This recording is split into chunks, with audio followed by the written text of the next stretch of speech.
Pemirsa Klavos Sukacita yang diberkati Tuhan, tibalah saatnya untuk kita membaca dan merenungkan akan bagian sabda kebenaran firman Tuhan. Pembacaan firman Tuhan terambil dari Injil Lukas pasal 22 ayatnya yang ke-20. Sebelum kita membaca sabda kebenaran firman Tuhan, mari kita berdoa. Ya Abah, ya Bapa, ya Tuhan kami Yesus Kristus dan Roh Kudus, kami mau membacakan firman-Mu, maka berfirmanlah kepada kami, karena kami telah siap untuk mau menyambut firman-Mu. Haleluya, amin. Pembacaan firman Tuhan terambil dari Injil Lukas pasal 22 ayatnya yang ke-20, mengatakan kepada kita, demikian juga dibuatnya dengan cawan sesudah makan. Ia berkata, cawan ini adalah perjanjian baru oleh darahku yang ditumpahkan bagi kamu. Demikian sabda kebenaran firman Tuhan dengan tema cawan perjanjian oleh darahku. Pemirsa yang diberkati Tuhan, tema dari pembacaan firman Tuhan untuk kita masuk dalam perenungan, cawan perjanjian oleh darahku. Kita mengenal tentang cawan adalah sebuah tempat untuk menaruh anggur yang selalu dilakukan atau digunakan di dalam perjamuan kudus. Ketika kita masuk, ada di dalam perjamuan, ada cawan yang akan kita pakai untuk minum anggur.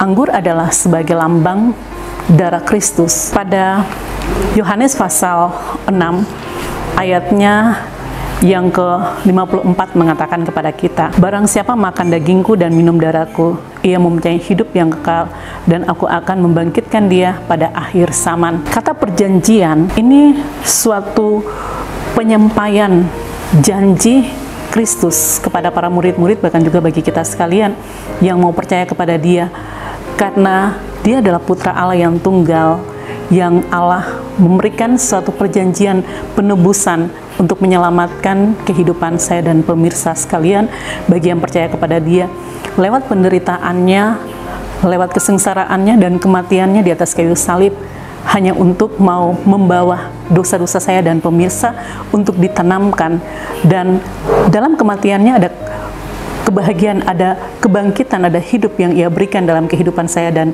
pemirsa sekalian.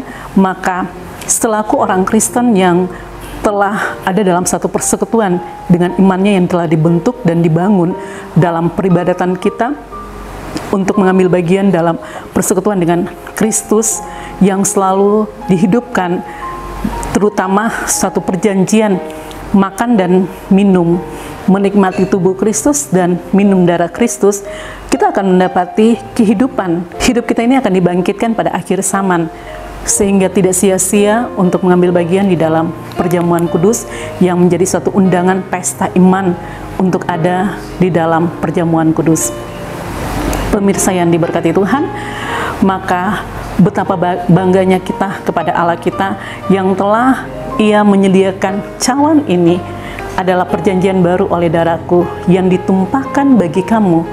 Berarti darah yang suci, darah yang kudus, Ia tertumpah di bumi ini hanya demi untuk menebus dosa-dosa saya dan pemirsa sekalian yang mau percaya kepada Dia dan selalu hidup melakukan akan setiap perintah-perintahnya. Maka disitulah kehidupan kita dikatakan sebagai orang Kristen yang menjaga kekudusan dan orang Kristen yang selalu mau diselamatkan hanya lewat pengorbanan putranya Yesus Kristus. Tuhan yang mempunyai firman memberkati kita. Amin. Mari kita berdoa. Bapa, terima kasih Tuhan Yesus Kristus dan Roh Kudus, Kau begitu baik dan ajaib dalam kehidupan kami dan tidak pernah meninggalkan kami. Berikanlah kami untuk selalu mengklaim dan meresponi, bahkan menerima akan suatu perjanjian yang Tuhan Engkau berikan lewat cawan yang di dalamnya adalah anggur, merupakan lambang darah Kristus yang telah tertumpah untuk menyelamatkan kehidupan kami sekalian, sehingga kami tidak sia-siakan tentang pengorbanan-Mu, tetapi kami tetap mengklaim dan kami tetap bersyukur bahwa penderitaan-Mu dan kematian-Mu itu sangat berarti dalam kehidupan kami sekalian. Terima kasih Tuhan, kami mengucap syukur pada Engkau atas pengorbanan-Mu dan keselamatan yang Kau telah berikan bagi kami sekalian. Haleluya, amin. Shalom, Tuhan memberkati.